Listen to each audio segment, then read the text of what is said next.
सत्यम की बहुत ही अच्छी जॉब लगी थी। वो काफ़ी खुश था अपनी जॉब में। सब कुछ बहुत अच्छा चल रहा था। उसने हमेशा से ये सोचा था कि वो अपने लिए एक अच्छी सी गाड़ी लेगा।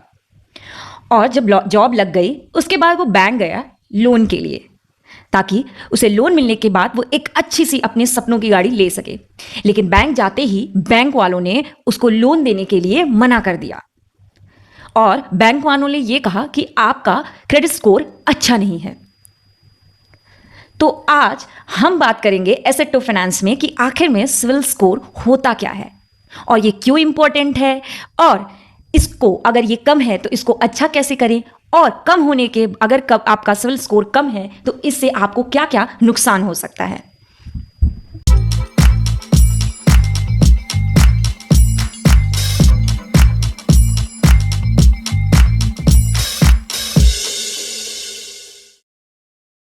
सबसे पहले हम ये जानते हैं कि सिविल स्कोर होता क्या है।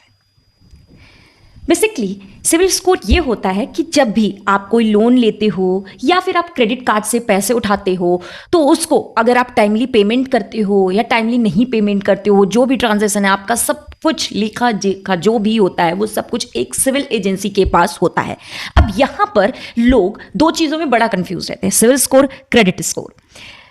बेसिकली होता क्या है कि जो सिविल होता है वो सिविल एक एजेंसी है जो कि हमारे लोन हमने टाइमली पेमेंट किया कि नहीं किया, कितने का लोन लिया, और अगर क्रेडिट कार्ड लिया हमारे पास कितने क्रेडिट कार्ड हैं, हम कितने क्रेडिट कार्ड से कितना पैसा लिए, टाइमली पेमेंट किए, सबका लेखा जोखा वो सिविल एजेंसी के पास होता है। ऐसी बहुत सारी एजेंसीज हैं जैसे एक्सपीरियंस है और भी बहुत सारी एजेंसीज है, मगर सिविल जो एजेंसी है उसको बैंक ने उनकी स्कोरिंग को बैंक मानता है। तो जो भी सिविल हमें स्कोर देता है 300 से 900 के बीच में जो भी हमारा स्कोर होता है उसी कहते हैं क्रेडिट स्कोर। उसी क्रेडिट स्कोर को हम लोग हमेशा कहते हैं सिविल स्कोर, क्योंकि सिविल एक ऐसी एजेंसी है जो कि अप्रूव करती है, मतलब उसके अप्रूवल पे ही वो बैंक्स मानते हैं कि हाँ इनका इतना पॉइंट्स है। बाकी और भी एजेंसीज हैं मगर उनका अभी बैंक नहीं मानती है। तो बेसिकली सिविल स्कोर ही क्रेडिट स्कोर होता है। अब ये तो हम जान गए कि हमारा सिविल स्कोर होता क्या है, यानी कि क्रेडिट स्कोर होता क्या है, लेकिन ये आखिर में जरूरी क्यों है, हम इतनी चर्चा इसके बारे में क्यों कर रहे हैं। तो सबसे पहले जब भी आप लोन लेने जाते हो, कौन नहीं चाहता है कि उसे लोन कम इंटरेस्ट पे मिले। अगर मान लीजिए मुझे लोन लेना है जो कि मार्केट में हमें 15% का मिल रहा है, तो भाई अगर हमें 10% सिविल स्कोर की वजह से मिल जाए तो क्यों नहीं चाहेंगे। तो अगर आपका क्रेडिट स्कोर अच्छा है तो आपको लोन बहुत आसानी से मिल सकता है और बहुत ही कम इंटरेस्ट पे आपको लोन मिल सकता है। अगर आपके पास क्रेडिट कार्ड नहीं है, आपको क्रेडिट कार्ड लेना है, या फिर आपके पास क्रेडिट कार्ड है उसकी लिमिट ज़्यादा करानी है, या फिर और भी क्रेडिट कार्ड्स बनवाने हैं, वो तभी आपका होगा जब आपके पास आपका सिबिल स्कोर बहुत ही अच्छा होगा। फिर उसके बाद लोन के मैंने आपको बताया कि इंटरेस्ट कम हो जाता है अगर आप लोन लेते हो, अगर आपका, क्योंकि बैंक को क्या होता है उसको ट्रस्ट हो जाता है कि भाई ये बंदा तो बहुत ही आराम से पैसे हमें चुका देता है, तो डेफिनेटली वो हमें दे देता है कम इंटरेस्ट पे लोन। और अब हम यानी कि अगर आप टाइमली पेमेंट कर देते हो, अगर आप क्या कहते हैं जो भी लोन लेते हो उसका टाइमली ईएमआई दे देते हो, तो कहीं ना कहीं इससे सिविल स्कोर आपका बढ़ता है। और भी तरीके हैं जिसको हम अभी आगे जानेंगे। तो ये तो हमने आपको बताया कि सिविल स्कोर क्यों इतना जरूरी है। अब हम जानते हैं कि अगर आपका सिविल स्कोर लो रहता है तो क्या दिक्कतें आने वाली हैं। सबसे पहले आपको अगर लोन चाहिए तो वो आपको नहीं मिलने वाला है। सपोज मैं लोन लेने गई बैंक में, बैंक वाले सबसे पहले हमारी सिविल एजेंसी से क्रेडिट स्कोर चेक करते हैं, और अगर वो मान लीजिए 300 रहा, 400 रहा, 500 रहा तो वो नहीं लेते।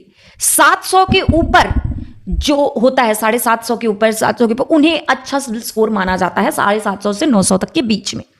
उसके ऊपर रहता है तो वो एवरेज में आता है, वेरी पुअर में आता है, इन सब के लाइन में आ जाता है, जिसमें आपको लोन आसानी से नहीं मिलेगा, और लोन मिल भी गया तो हाई इंटरेस्ट रेट पे मिलेगा। फिर उसके बाद आपको क्रेडिट कार्ड आसानी से नहीं मिलेगा, बैंक्स नहीं देंगे। आप क्रेडिट कार्ड अप्लाई करिए, अगर आपने लोन की पेमेंट नहीं अच्छे से करते हो, आपके एक और क्रेडिट कार्ड है जिसकी आपने पेमेंट, आपको कभी भी क्रेडिट कार्ड नहीं मिलेगा।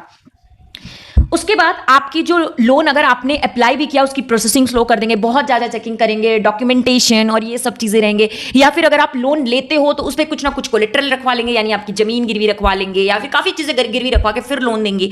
तो इतनी ज़्यादा दिक्कतें आपको पड़ेंगी। साथ ही आपको जो प्रीमियम लोन्स हैं, टॉपअप लोन्स हैं, वो सब आपको नहीं मिलेंगे। और क्योंकि आपके सिविल स्कोर, तो आप समझ सकते हो कि सिविल स्कोर कितना ज़रूरी है यहाँ पे। तो ये सब तो है कि जब आपके सिविल स्कोर लो रहेंगे, लेकिन इस सिविल स्कोर लो होने पे हमें आखिर में, इतना सिविल स्कोर इंपॉर्टेंट है, लो होने पे इतनी दिक्कतें हैं, तो आखिर में इसको मेंटेन कैसे करें ताकि हमें आसानी से लोन भी मिल जाए और हमें कोई दिक्कत भी ना हो और हमें क्रेडिट कार्ड्स भी मिल जाए, हमें प्रीमियम क्रेडिट कार्ड्स भी मिल जाए। तो सबसे पहले आप अगर ईएमआई लिए हो या फिर आपने कोई ईएमआई यानी लोन ले रहे हो, पे कर रहे हो, या फिर आपने क्रेडिट कार्ड का कुछ भी पैसा लिया उसको टाइमली चुकाओ। सपोज आपने 5,000 या 6,000 क्रेडिट कार्ड लिया, उसको जब भी ड्यू डेट हो उसको टाइमली आप चुका दो। टाइमली पेमेंट करने से सिविल स्कोर आपके अच्छे बनते हैं। दूसरी चीज है कि ज्यादा बैक टू बैक आप लोन्स मत लो कि ये लोन ले लिया फिर दूसरे फिर ये ले लिया। मल्टीपल लोन्स नहीं लेना है आपको। आप एक लोन लिए हो, आप कोशिश करो उसको चुकाओ, उसको टाइमली चुकाओ, इससे आपके सिविल स्कोर बढ़ते हैं। तीसरी चीज ये है कि आपके जो ओल्डर क्रेडिट कार्ड है उनकी हिस्ट्री को मेंटेन करो। मेरे कहने का मतलब ये है कि जैसे आपके पास एक क्रेडिट कार्ड है XYZ और वो काफी पुराना है, तो उसको आप मेंटेन करो ताकि जब बैंक्स आपकी हिस्ट्री चेक करें तो हाँ भाई इस इंसान के पास ये क्रेडिट कार्ड था जिसकी हिस्ट्री काफी अच्छी है, उसको मेंटेन करो। फिर उसके बाद अपनी क्रेडिट कार्ड की यूटिलाइजेशन करते रहो, लेकिन यूटिलाइजेशन में सिर्फ 30%। यानी कि अगर आपने 1 लाख का क्रेडिट कार्ड लिया है तो इसका मतलब ये नहीं कि पूरे 1 लाख यूज करने हैं, नहीं, उसका सिर्फ और सिर्फ 30% आप यूज करो। क्योंकि भाई बैंक को भी लगता है कि ये तो एकदम से कंगाल आदमी है, जितने का क्रेडिट कार्ड है सब उठा के पैसा यूज करता है, इसको भाई हमें लोन नहीं देना, ये सिचुएशंस आ जाती है। तो इसलिए सिर्फ 30% आप उसका यूटिलाइजेशन करो। फिर उसके बाद आप अपने क्रेडिट रिपोर्ट्स को हमेशा चेक करते रहो। एक ऐसा भी कहा जाता है कि अगर आप क्रेडिट रिपोर्ट्स अपने चेक करते हो बार बार तो उससे क्या कहते हैं, आपका सिविल स्कोर कम हो जाता है। ऐसा नहीं होता है। आप बार बार अगर उनसे पूछते हो मेरा सिविल स्कोर क्या है मेरा, तब थोड़े से कम होते हैं, मगर आप अगर ऐसे किसी साइट से चेक करते हो, SBI से, आपका सिविल स्कोर नहीं होता है। जो सिविल एजेंसी होती है वहां से अगर आप बार बार चेक करते हो तो आपके कम होने के चांसेस होते हैं, बट इतना ज्यादा इंपैक्ट नहीं पड़ता है। आप बार बार अगर किसी से चेक कराते हो तो उस पर इंपैक्ट पड़ता है। उसके बाद आपका जो रेंज होता है सिविल स्कोर का, वो मैंने आपको बताया था 300 से 850 प्लस के बीच में होता है। अगर वो 700 750 से ऊपर है तो वो अच्छा माना जाता है, उससे नीचे वो अच्छा नहीं माना जाता है। तो उसको आपको मेंटेन करना है, जो मैंने आपको तरीके बताए।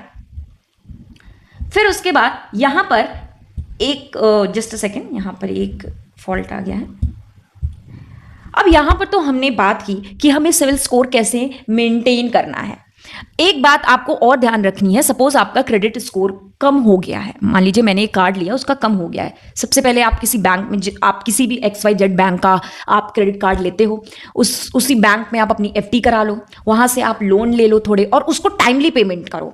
इससे क्या होगा कि आपका क्रेडिट स्कोर थोड़ा अच्छा होगा। ये मैं तब बता रही हूं जब आपका क्रेडिट स्कोर, मान लीजिए आज आप का कम हो गया, आप अपना क्रेडिट स्कोर चेक करो कम हो गया है, तो आपको इंप्रूव करना है। तो ये कुछ तरीके हैं कि आप उस बैंक से थोड़ा सा अच्छे रिलेशंस बना लो, लोन ले लो, FD करा लो और उसको अच्छे से पेमेंट करते रहो, थोड़े 30% से यूटिलाइजेशन करो। तो ये सारी चीजें एक स्ट्रेंथ बना के बहुत जल्दी आपका क्रेडिट स्कोर बढ़ा देती हैं। तो ये तो तमाम चीजें थी सिविल स्कोर को लेके, काफी कि कैसे आप मेंटेन करते हो, क्यों इतना जरूरी है, लोन लेने के लिए खास तौर से क्रेडिट स्कोर जरूरी होता है। और भी क्रेडिट स्कोर के कुछ डिटेल्स हैं, क्रेडिट कार्ड को लेके भी हम वीडियोस लेके आपके सामने आएंगे, इसके पार्ट 2 में। ये हमारा पार्ट 1 था। तो आप हमें कमेंट में बताओ कि आपके सिविल स्कोर क्या है और आप इसको कैसे मेंटेन करते हो, या इसके अलावा जो मैंने पॉइंट बताया, इसके कोई और भी अलावा आपके पास मन में कोई पॉइंट है तो आप हमें कमेंट्स बॉक्स में शेयर कर सकते हो। हम अगली वीडियो में उसको भी डिस्कशन करेंगे, या आपके कोई क्वेश्चंस हो तो उसको आप कमेंट बॉक्स में डाल दो, हम अगली वीडियो में जरूर आपके साथ डिस्कस करेंगे। Thank you.